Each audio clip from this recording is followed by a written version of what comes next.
Hello and welcome to this edition of Bulls on Parade Talk. I am your host, Joshua Sines, and today I mentioned in the last episode that I was going to experiment with YouTube and either do one of two things, and that is either record a YouTube channel, record an episode on YouTube, and then decide to just go 100% on YouTube, or I would do one of both. Today, I'm just making a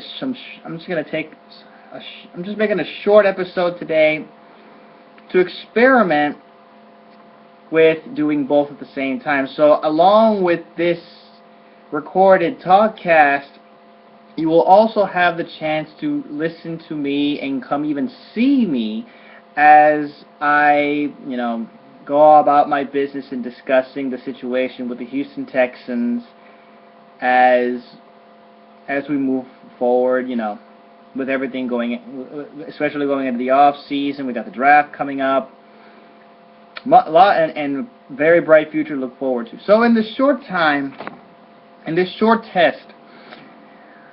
I am going to be discussing, what everyone basically on social media is talking about nowadays, and that is Bill O'Brien as the head coach. I've already made this clear in the last episode I did yesterday, and that is Bill O'Brien took a very, very tough situation, and when a lot of people, and I read up on Bill O'Brien about this. When he was introduced at Penn State in his press conference, there were a lot of people, reporters, media people, some Penn State people, some Joe Paterno fans that were very skeptic about him. Like, what is he gonna do? And not only that, they set the bar extremely high for him. Like, you gotta come here, you gotta show us that you can, that you gotta show us something. And what did he do? He took a situation where a bowl ban, loss of scholarships, and not only that, some of his key players had the ability to transfer without any restrictions. He lost, perfect example that I can come up with immediately, Silas Redd, transferred to USC. He took all of that and 2 winning records, 15-9 overall, 10-6 against Big Ten competition. Not only that, this past season he upset 2 ranked teams in college football this past season. The man is incredible. He's got passion. He's an offensive guy. He's an up-tempo guy. He's a quarterback guy. And he's very aggressive in his play calling. And he knows how to groom quarterbacks. He was an offensive mind. He's offensive-minded. He was an assistant under Bill Belichick from 2007 to 2011. The guy is great. From what I'm seeing about him, he's a motivator, he's energetic, he's passionate, he loves the game of football. Houston has a lot to look forward to, and I'm going to tell you why. Bill O'Brien is walking into a situation where, we got talent on both sides of the ball, offensively, defensively. Arian Foster, Andre Johnson, especially. Defensive side, you got J.J. Watt on that defensive line. Not only that, he's walking into a situation where the Houston Texans now have the first pick in the draft. And unlike some idiots, and that's right, I said it, some idiots that believe that Johnny Football should be taken #1 overall, like Skip Bayless, I personally believe the Texans should do one of two things. The Texans should either get the defensive end from South Carolina, Jadeveon Clowney, #1 overall. That's just me. And if Bill O'Brien wants a quarterback, if the organization and the coach want a quarterback, I say get him later. They're gonna be there. Guys like Jordan Lynch, Blake Bortles, Johnny Manziel, if they really want to, he's not going to be there He's going to be there, but I don't know if they're going to take him. My guess is he's going to go to Cleveland. That's my guess. That is my guess. But I say get a guy like Blake Bortles. You know, and a lot of these, there's going to be guys like Blake Bortles, Jordan Lynch that are going to be, you know, that are still going to be on the boards. You know, you don't have to take a guy right away. In this draft, you have to be certain. Because think about this.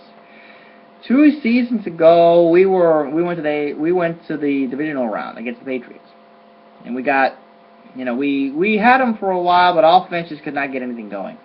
Starting with the quarterback. Let's face it, Matt Schaub's tenure has been okay, but it hasn't been able to win big, and so that's the story with him. Now, I'm already on record saying Matt Schaub is now, his future in Houston is numbered. His days in Houston might be done. That's my guess. Now, with that in mind, who do you take? If you're going to take a quarterback later, or number 1 overall, a lot of people are saying Teddy Bridgewater. A lot of people are saying Teddy Bridgewater. But here's the thing with Teddy. He plays shorter than his actual size. He's physically 6'3", but he actually plays shorter, which is the opposite of guys like Drew Brees. Drew Brees, for his size, plays tall. Now, Teddy is mobile, came from a pro-style system. Charlie Strong did a heck of a job coaching him. Great kid. But here's the thing. I don't know if he's still a question mark. You know, he's not a definite number 1 overall. To me, the more definite number 1 overall pick, you know, is probably Jadeveon. That's my guess. That's me. So if I were gonna keep that first overall pick, get Jadeveon Clowney and have him and J.J. Watt on that front line. Just picture it. Just imagine that kind of pressure we could get on the quarterback with those 2 on the line. And we're going to get guys in the secondary back. You know, Danielle Manning has been battling some injuries. Kareem Jackson hasn't been 100%. You know, we're going to have, you know, Shiloh Kao is young, but he has a lot of potential. Brian Cushing is going to be back, you know, handling the linebackers, you know, portraying the middle of the field. It's going to be interesting. Should be very dominant defensively. Now, of course, we're going to have to see what happens with the staff that Bill O'Brien is going to look for. Like, I'm already hearing a lot of reports saying that Bill O'Brien is bringing in his wide receivers coach from Penn State with him to Houston. So we'll see how that goes. You know, because we got because wide receivers, heck, you got Andre Johnson, who's definite Hall of Famer, one of the best wide receivers ever. DeAndre Hopkins, number 1 pick, a lot of potential, very talented. He showed up most part of the season. A lot of key big wide receiver. Lestar Jean, Keyshawn Martin, Devere Posey. I can go, you name them. Running backs. Arian Foster's coming back. Now, Ben Tate, he thinks he's not going to be here in Houston. Now, we'll see. If so, okay. Dennis Johnson, very capable. A very capable back. Short, low center of gravity, harder to tackle. That's my take. Being the optimist that I am, that's my take on Dennis Johnson. So, looking at this, I say Bill O'Brien is, for all I know, best case scenario, we might be the next Kansas City. I mean, look at it. I mean, think about this. The Kansas City Chiefs, what was their record the previous season? They were 2-14. What happened? New coach. They had the number 1 pick. They got an O-lineman. They took Eric Fisher. And Andy Reid went out and got Alex Smith to run his offense. And Kansas City is loaded with talent. Jamal Charles, Dwayne Bowe, Donnie Avery, all these guys. They are low. They have plenty of skill position, and their defense. Don't even get me started on their defense. You saw, and I don't even have to go. I don't even have to go out and say, if you just watch the games, just incredible. So so best case scenario, Bill O'Brien could walk in next season. We're back in the playoffs. That's what a lot of people are looking at Bill O'Brien and saying, hey, he might be able to do. There's even one guy that I covered, and I covered on this more detailed in my last episode. I don't need to go in it again, but there was a guy, a blogger in Boston, that basically said Bill O'Brien in his tenure at Houston could take him to the Super Bowl. That's a strong statement for someone like that to. Now, albeit he's a Boston blogger, so he obviously has seen Bill O'Brien up close, I would think. To make that kind of a statement about Bill O'Brien and this Houston Texans squad, that I got to see first. I need to see that. I need to see it first. Is the potential there? Absolutely. I believe that the Texans would make the Super Bowl, would make a Super Bowl with all the talent that we have. So is it still possible? Absolutely. Now, the offense under Gary Kubiak has been highly criticized, because very conservative play calling. When we're up, we don't get for more points. It worked earlier it worked early in Gary Kubiak's tenure. We put up a lot of numbers, we won a couple games. But over time it was more. It's a run-first system. You'd have to establish the run because a lot of the passing plays come from run formation sometimes, and it only works if the run is working. If you look at Bill O'Brien and the way that, not even Bill O'Brien, if you look at the way that a lot of the rules have changed to favor, the rules in the NFL have changed to favor the passing game. So, and if you look at the way that a lot of NFL offenses are run nowadays, it's pass first, then run, right? Even guys like, even these offenses that run read options. Just think about it. You're still gonna pass the ball first, and you're gonna have the defense, back off and play more, and be more protective, and have the defense play a little more conservative, play zone, play off coverage. What's that gonna do? It's gonna free up. It's gonna free the line of scrimmage. It's gonna create running lanes. And the defense is going to be thinking pass, pass, pass. What does that do?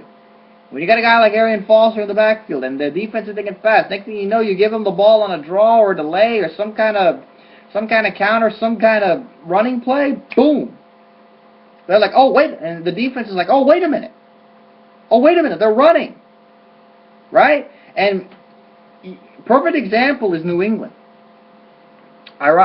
Coincidentally.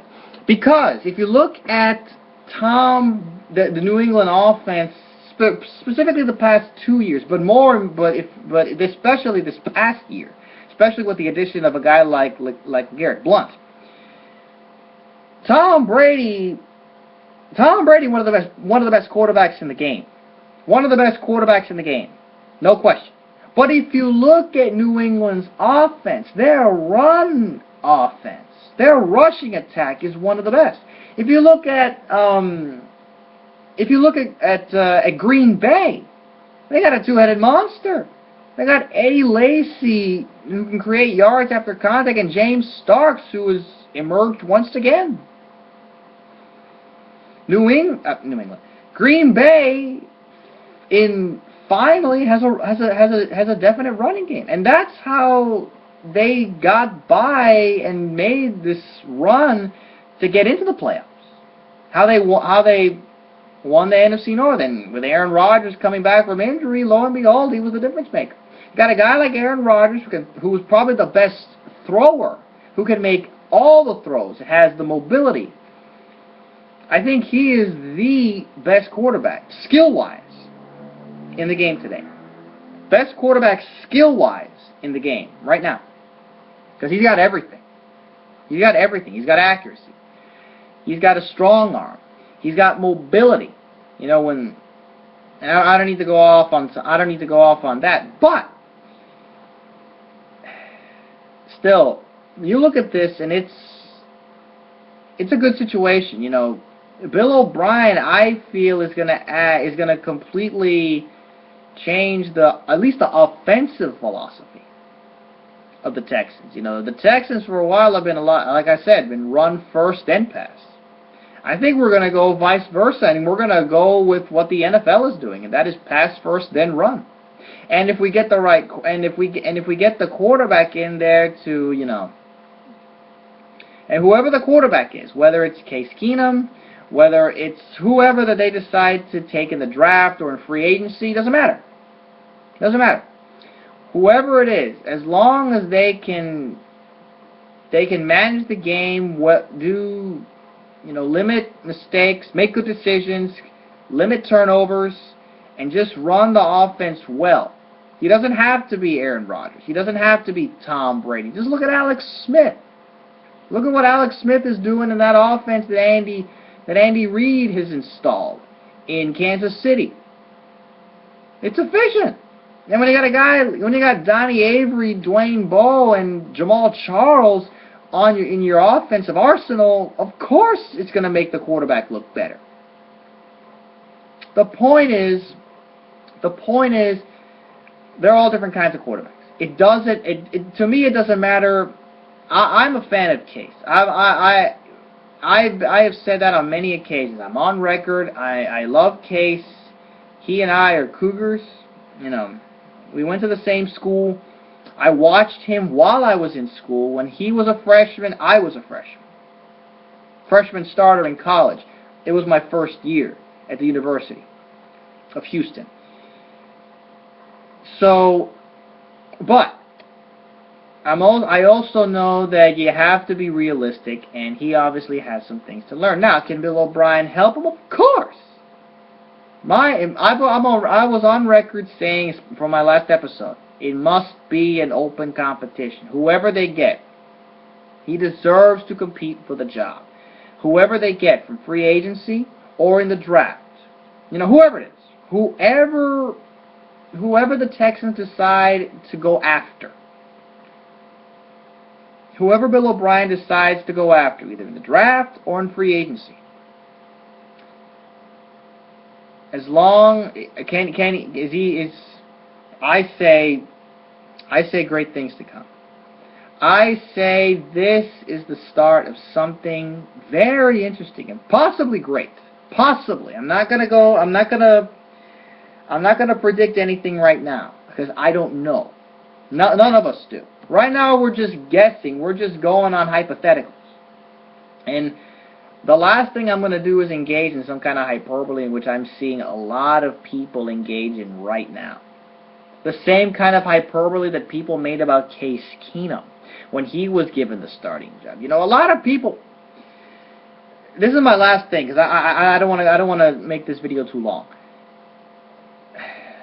The last thing that I really think any of us should really try and do as a fan base is engage in any kind of hyperbole. Like, I swear, I was seeing people on social media proclaiming Case Keenum as the savior. Like, I've already said this. I pointed this out. Especially when the offense particularly, when Case began to struggle. A lot of people at the beginning were making a case that, no pun intended, that he was the savior. You know, he was going to be the savior of the franchise, you know, the next Tom Brady and all this. They were literally putting his face on, I can't believe I'm going to say this, but it really irritates me. It really does irritate me. People were putting this boy's face on Jesus's body. Now that makes me sick. I can't stand it when there are some people, whether they're joking or not, I can't stand it. I don't like it, because you're literally setting the kid up to fail. Because you're setting such high expectations for this kid that has only taken snaps in preseason and has shown improvement. Has he shown improvement? Absolutely. I've been on record. But my God, people, don't set the bar so high for him. Just let him start and then build his brand up. Let him show you what he's got first, and then later build his brand.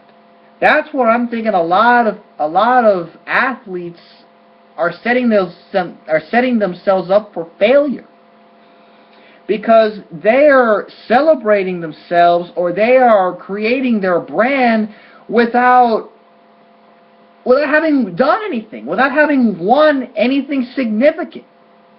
You know, it's like a lot of people were saying about LeBron James early in his career, when he was being celebrated as King James, being celebrated as a champion when he didn't have a ring, right? So I get it. Though the quarterbacking situation in Houston has not been the best. But come on, this was his first year starting. He didn't get a full season. He didn't even start the last 2 games, and you're already saying he's got to go? He was on the practice squad his rookie year. So seriously, people, that's all I got to. That's my take on that. And I got to wrap this up. So as I wrap this up, all I wanted to say in conclusion is, let's wait and see. The last thing before I wrap this up, Bill O'Brien's going to have his press conference at 11 a.m. tomorrow, Friday, and I'll definitely be tuning in. I hope a lot of you Texans fans will be tuning in. Should be great. Very excited to what he has to say, considering what he wants, his mindset. Maybe we'll get some clue into what kind of person, what kind of coach he really is what kind of head coach he really is for us Houston fans. So, with that in mind, I thank you all for tuning into this video. This is my first experiment for this double recording. I'm not only, as I mentioned to begin this episode, I'm not only going to be doing my recordings on TalkShoe, but I'm also going to be recording on YouTube as well, making live videos, and you're gonna see me pretty much like this for the next, for future episodes. So I would appreciate, if you have any suggestions, you have anything you want me to talk about in terms of texting wise, football wise, whatever. Let me know. PM me, email me, and we'll go from there. Thank you guys so much. Again, thank you for the latest. Thank you for tuning into this latest episode of Bulls on Parade Talk. I am Joshua Signs, signing out.